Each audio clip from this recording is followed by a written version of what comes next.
नमस्कार, मैं हूं राजू और आप देख रहे हैं NIA न्यू इंडिया एनालिसिस। यहाँ हम सिर्फ खबर नहीं बताते, बल्कि खबर के पीछे की कहानी, उसके कारण, उसके मायने और उसके असर को समझते हैं। देश, राजनीति, समाज, अर्थव्यवस्था और बदलती दुनिया के अहम मुद्दों पर तथ्यों के साथ निष्पक्ष नजरिए से करते हैं गहराई से विश्लेषण। तो आइए शुरू करते हैं आज का विश्लेषण। होर्डिंग उतरी तो उठे सियासी सवाल। क्या नीरज सिंह की बढ़ती सियासी जमीन किसी को खटक रही है? लखनऊ में जन्मदिन की बधाई दे वाले होर्डिंग हटाने की कार्रवाई ने सिर्फ नगर निगम बनाम भाजपा कार्यकर्ताओं का विवाद पैदा नहीं किया है, इसने उस राजनीतिक सवाल को भी हवा दे दी है कि यूपी भाजपा में तेजी से उभरते नीरज सिंह की बढ़ती सक्रियता से आखिर किसे असहजता हो सकती है। 2027 के चुनाव से पहले यह महज होर्डिंग हटाने की कार्रवाई है या इसके पीछे संगठन के भीतर चल रही किसी बड़ी राजनीतिक खींचतान की परछाई भी है। लखनऊ की सड़कों पर बुधवार को जो हुआ उसकी तस्वीर राजनीतिक रूप से सामान्य नहीं कही जा सकती। रक्षा मंत्री राजनाथ सिंह के बेटे और हाल ही में यूपी भाजपा के प्रदेश उपाध्यक्ष बनाए गए नीरज सिंह के जन्मदिन से ठीक एक दिन पहले उनके शुभकामना संदेशों वाले कई होर्डिंग नगर निगम ने हटवा दिए। कार्रवाई के दौरान भाजपा कार्यकर्ताओं और नगर निगम कर्मचारियों के बीच विवाद भी हुआ। नगर निगम की तरफ से जो आधिकारिक वजह सामने आई वह मुख्यमंत्री की सुरक्षा से जुड़े निर्देश हैं। जोनल अधिकारी के मुताबिक नगर आयुक्त स्तर से मिले निर्देशों के बाद कार्रवाई हुई है। इसलिए सीधे यह निष्कर्ष निकालना कि होर्डिंग हटाने के पीछे नीरज सिंह विरोधी कोई राजनीतिक साजिश थी, फिलहाल तथ्यों से साबित नहीं होता। मगर राजनीति में सवाल केवल कार्रवाई से नहीं, उसके समय, तरीके और संदेश से भी पैदा होते हैं। सवाल यही, सिर्फ होर्डिंग या कोई राजनीतिक संदेश? अगर मामला केवल अवैध या नियम विरुद्ध होर्डिंग हटाने का था तो कार्रवाई अपने आप में असामान्य नहीं है। नगर निगम को ऐसी कार्रवाई का अधिकार है, मगर सवाल यह है कि नीरज सिंह के जन्मदिन से ठीक एक दिन पहले इतने प्रमुख स्थानों पर लगे होर्डिंग अचानक निशाने पर क्यों आए, और अगर अभियान व्यापक था तो उसी समय हटाए गए दूसरे राजनीतिक होर्डिंगों की स्थिति क्या थी। यही वह बिंदु है जहां से राजनीतिक चर्चा शुरू होती है।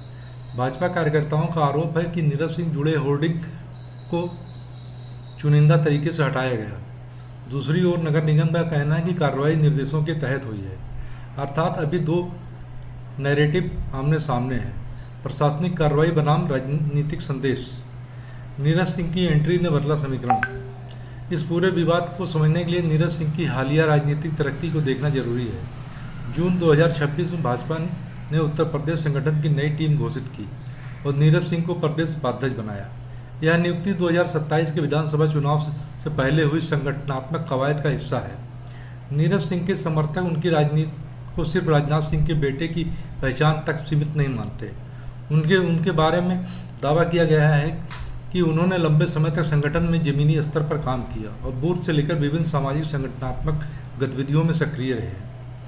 यहीं से असली राजनीतिक महत्व पैदा होता है। किसी बड़े नेता का बेटा होना एक बात है, मगर उसी व्यक्ति को चुनाव से पहले प्रदेश संगठन में औपचारिक जिम्मेदारी मिलना दूसरी बात।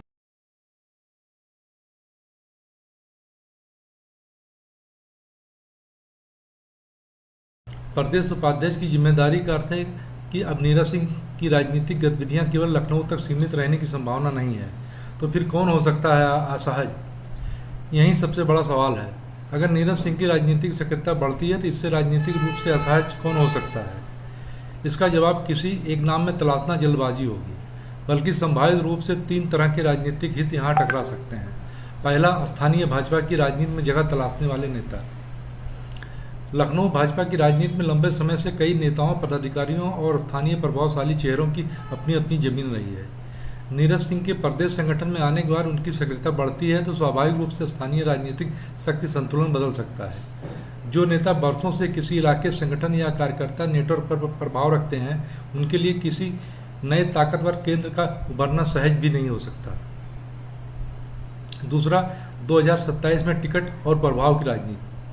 2027 का विधानसभा चुनाव जैसे जैसे करीब आएगा, भाजपा के भीतर टिकट, संगठनात्मक जिम्मेदारियों और क्षेत्रीय प्रभाव को लेकर प्रतिस्पर्धा बढ़ना स्वाभाविक है।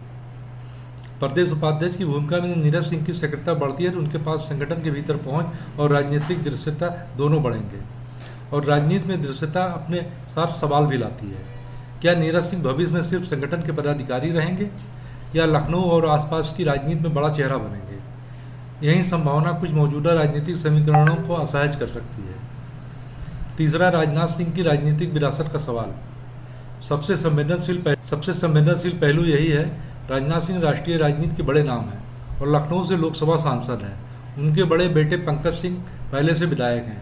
ऐसे में छोटे बेटे नीरज सिंह का प्रदेश भाजपा में संगठन में पहुंचना राजनीतिक रूप से नज़रअंदाज करने वाली घटना नहीं है। नीरज सिंह को प्रदेश उपाध्यक्ष बनाए जाने के बाद यह चर्चा स्वाभाविक है कि भाजपा में उनकी भूमिका आने वाले वर्षों में कितनी बड़ी हो सकती है, मगर यही सावधानी भी जरूरी है। राजनीतिक पद मिलना और राजनीतिक उत्तराधिकार तय होना दोनों अलग बातें हैं। अभी यह कहना कि नीरज सिंह को भविष्य का बड़ा नेता घोषित कर दिया गया है अतिशयोक्ति होगी, मगर यह भी सच है प्रदेश संगठन में उनकी एंट्री ने उनके राजनीतिक कद को पहले की तुलना में औपचारिक रूप से बढ़ाया है। होर्डिंग विवाद का सबसे बड़ा राजनीतिक संदेश। इस विवाद को सबसे दिलचस्प बात शायद होर्डिंग नहीं है, बल्कि उसका राजनीतिक प्रतीकवाद है। जन्मदिन की बधाई के होर्डिंग किसी नेता के संगठनात्मक समर्थन का वैज्ञानिक पैमाना नहीं होते, मगर राजनीति में बड़ी संख्या में लगे होर्डिंग एक संदेश जरूर देते हैं। कार्यकर्ताओं और नेताओं का एक वर्ग नीरज सिंह के साथ अपनी सार्वजनिक नज़दीकी दिखाना चाहता है। अगर यही दृश्य लगातार दिखाई देता है तो वो अपने आप में राजनीतिक शक्ति का प्रदर्शन बन जाता है, और इसलिए होर्डिंग हटने के बाद समर्थकों की नाराजगी भी सिर्फ प्रचार सामग्री हटाए जाने की नाराजगी नहीं रह जाती, वह इसे अपने नेता की सार्वजनिक राजनीतिक मौजूदगी पर चोट के रूप में देखने लगते हैं। क्या कोई नीरज सिंह का करियर खत्म करना चाहता है? यही सबसे सनसनीखेज सवाल है, मगर इसका जवाब फिलहाल कहना जल्दबाजी होगी। मगर राजनीति में एक और पहलू होता है, धारणा की राजनीति। अगर लगातार ऐसी घटनाएं होती हैं जिनमें नीरज सिंह की सार्वजनिक गतिविधियां बाधित होती हैं, उनके समर्थकों में असंतोष पैदा होता है या संगठन के भीतर उनकी भूमिका को लेकर खींचतान दिखाई देता है, तो उसके बाद यह सवाल ज़्यादा गंभीर हो सकता है कि क्या यह महज संयोग है या किसी बड़े राजनीतिक संघर्ष की शुरुआत। फिलहाल एक घटना से निष्कर्ष निकालना उचित नहीं होगा। असली परीक्षा अब शुरू होगी। नीरज सिंह के लिए असली चुनौती होर्डिंग नहीं है। असली चुनौती यह है कि प्रदेश उपाध्यक्ष बनने के बाद वह कितनी तेजी से अपने स्वतंत्र संगठनात्मक प्रभाव को मजबूत करते हैं। क्या वह सिर्फ राजनाथ सिंह के बेटे की पहचान से बाहर निकलकर अपना कार्यकर्ता नेटवर्क खड़ा कर पाएंगे?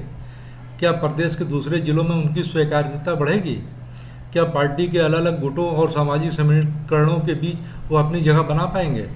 और सबसे महत्वपूर्ण, क्या 2027 के चुनाव में पार्टी नेतृत्व उन्हें कोई ऐसी भूमिका देता है जिससे उनका राजनीतिक कद और बढ़े? इन सवालों के जवाब तय करेंगे नीरज सिंह सिर्फ एक बड़े राजनीतिक परिवार के सदस्य हैं या यूपी भाजपा के अगले दौर के महत्वपूर्ण संगठनात्मक चेहरों में शामिल होने की दिशा में बढ़ रहे हैं। 2027 से पहले नीरज फैक्टर। 2027 का चुनाव भाजपा के लिए महज सत्ता की निरंतरता का चुनाव नहीं होगा। संगठन में नए चेहरों को जिम्मेदारी देना इसी व्यापक चुनावी तैयारी का हिस्सा माना जा रहा है। नई टीम में नीरज सिंह समेत कई नए नामों को जगह दी गई है, इसलिए नीरज सिंह को लेकर होने वाली हर राजनीतिक हलचल को अब 2027 के चश्मे से देखा जाना स्वाभाविक है। आज होर्डिंग हटे हैं, कल सवाल टिकट पर उठेंगे, फिर सवाल संगठन में प्रभाव का होगा, और उसके बाद सवाल यह होगा कि 2027 के चुनाव में कौन किसके साथ खड़ा है। यही वजह है कि लखनऊ की सड़कों से हटाए गए ये होर्डिंग राजनीतिक गलियारों में एक बड़ा सवाल छोड़ गए हैं। क्या यह सिर्फ नगर निगम का अतिक्रमण विरोधी अभियान था या बदलते राजनीतिक समीकरणों के बीच एक छोटा सा ऐसा घटनाक्रम जिसने आने वाले बड़े संघर्ष की आहट दे दी है?